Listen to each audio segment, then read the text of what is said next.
One of the first few places to get the temperature of what's going on in an economy is the debt market. So let's track the yield curve. Of course, you've heard about portfolio investors exiting the Nigerian market, again, due to global pressures on emerging markets and frontier funds since the middle of the year. So that is the sensitive end of the first quarter of the year. So that's already in the news. But again, if you want to track what's going on with the political and the political economy, let's get a track of that. Eronmosele Aziba from Afrinvest is one of the investment analysts, is raising the curtain for us this week to start this conversation. Good morning. Good morning, It's Boason. good to have you. Hope you had a very nice weekend. Yeah, well, we tried to rest. Yeah. Let's track the stock market story, or the equity story is already on the street. But let's cross the street and say hello to the folks at the debt market. What does the yield curve tell us right now where we are at the local market?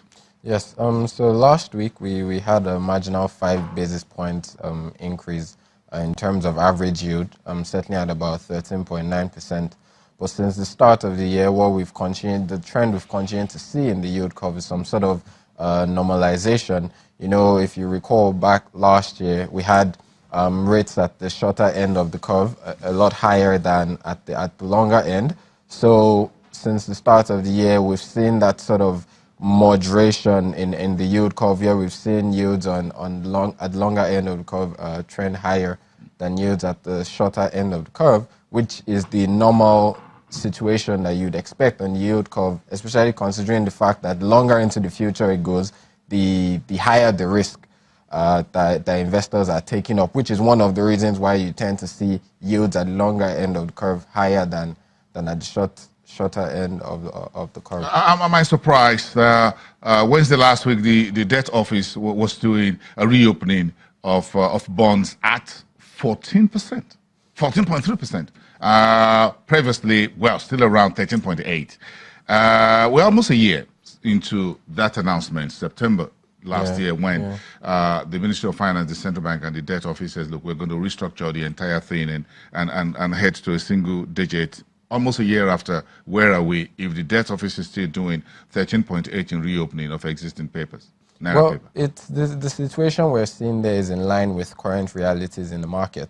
Considering the fact that we are seeing higher interest rate hikes from global markets, global systemically important central banks, with the higher rates you're seeing in the global market, it's having an impact here on our own local market, as investors will be demanding a higher return in terms of investing in the market, and this is one of the things that we've seen play out in local markets. Also, if you look at inflation, for instance, even though headline inflation continues to trend lower on a year-on-year basis, the impact of that high base from last year has started to thin out, as we've also seen pressures from food prices as well that could ultimately lead to inflation possibly trending slightly higher closer to the end of the year. So considering all these factors and various risks which still remain in the market, we're seeing investors price this into the evaluation of this. So our plans from September last year to see a lower yield curve at the local market, giving us an advantage to go back to the Eurobond market. $2.8 billion or so to have on paper for this year. Does that look like the environment is heating things up from under, and it looks like that single digit does not look very feasible in the near term? Well, in terms of looking at domestic markets, hitting that single digit doesn't look feasible at the moment based on current realities in the market. If you also look back to the MPC meeting that was just concluded, you know, as at the start of the year and even late last year, there were already speculations that we could possibly see a rate reduction within the first half of the year, but after... That's out of the window. After three meetings... Out of the window. It's not going to happen again. I mean, after 3 meetings, that hasn't been done, and the reasons are quite obvious. In a situation where you have higher risks from the external markets, you need to keep your own instruments attractive enough for investors. So this is keeping it attractive at about 13.8, 14% by the debt office. Essentially, that's the situation that we have there. Well, okay, so aside external considerations, what else are investors pricing in here for the Naira papers?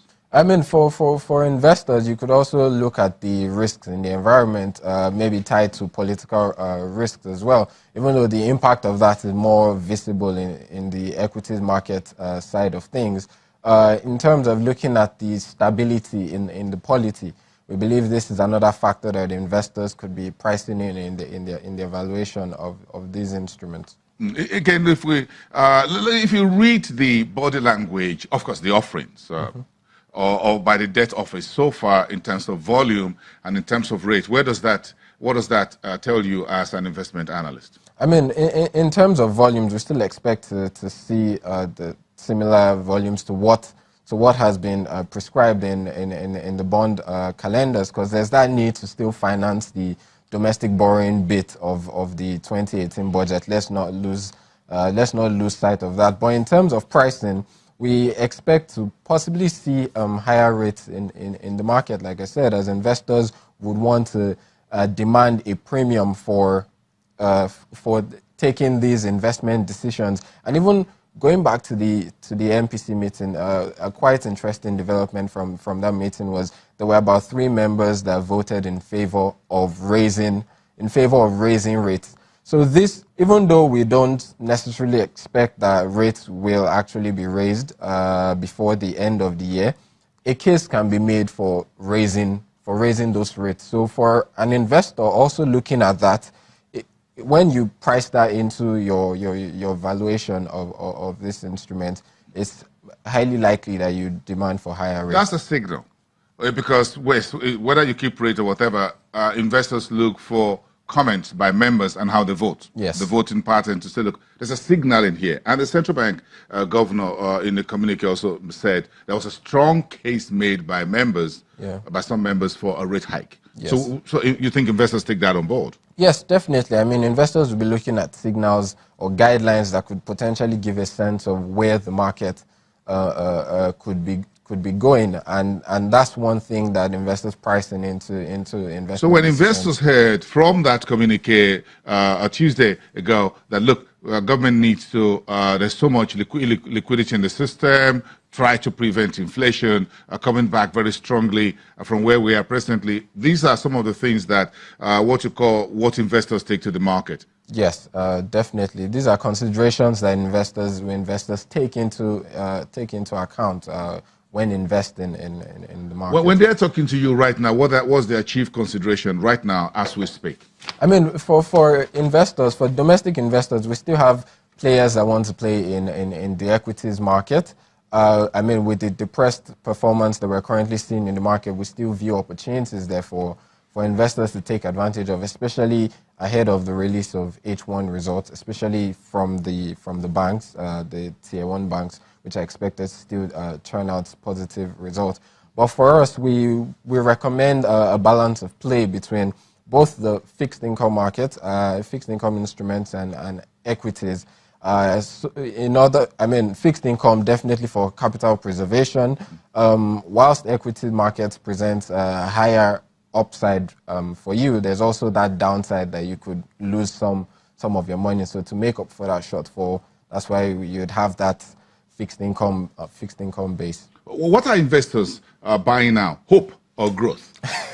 Well, I mean, I think it's a mixture. It's a mixture of both. In the sense that trading activities in the market, we've seen a lot of trading activities. Should I buy on hope, sell on growth, or buy on growth and sell on hope?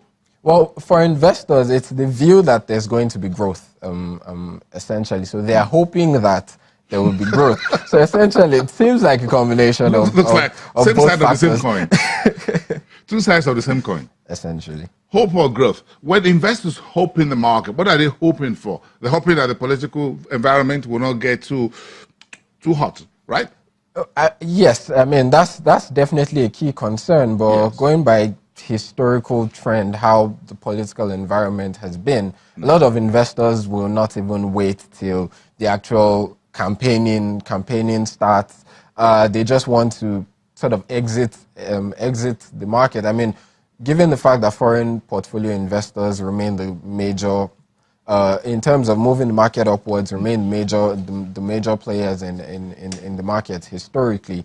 For foreign investors, once it gets closer to that political period, I mean, we've already started seeing the reversal from foreign players in the market. And we believe a lot of domestic investors would also just follow this trend. So, I mean, getting closer to the elections, what we would see would be a lot of speculative trading in the market, maybe investors coming in for some short-term positioning, just come into the market, make your capital gains, and exit. But I mean, for an investor who has a longer investment horizon on the equities market, I mean, now is quite a good time for you to come in. I mean, considering current prices in the market, we have a lot of these instruments trading closer to their 12-month lows, and even in terms of their valuation, somewhat underpriced relative to historical pricing as well, which also makes a case for investors. What's the message from the Eurobond market?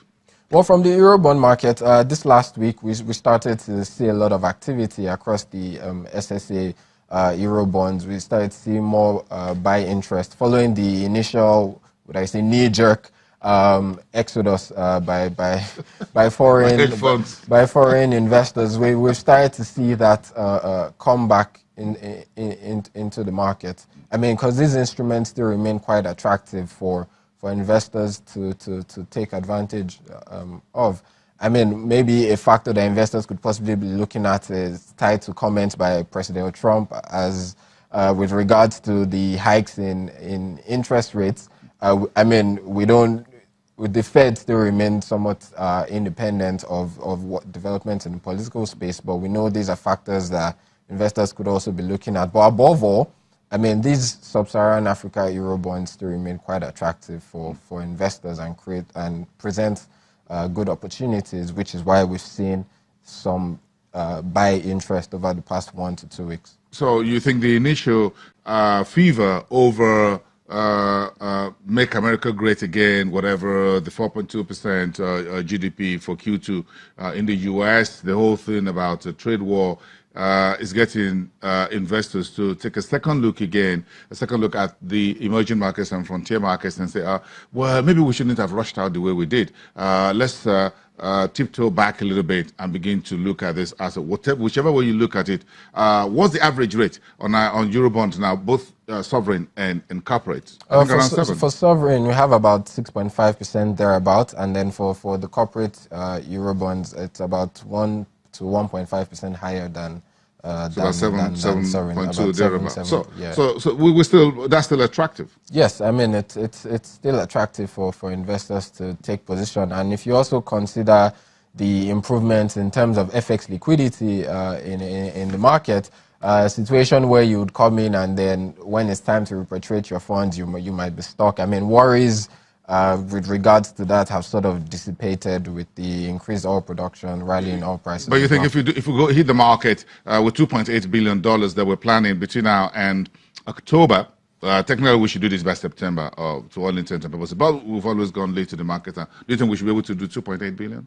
Well, I mean, the Nigerian instruments still remain attractive. So yes, we might be able to raise these funds now. The key question would be at what rate are we going to be raising this? Will it be higher than we've seen in the prior auction? In the first quarter of the year. Yeah, in the first quarter of the year. I mean, with the coming in the third quarter, we were closer to the elections period.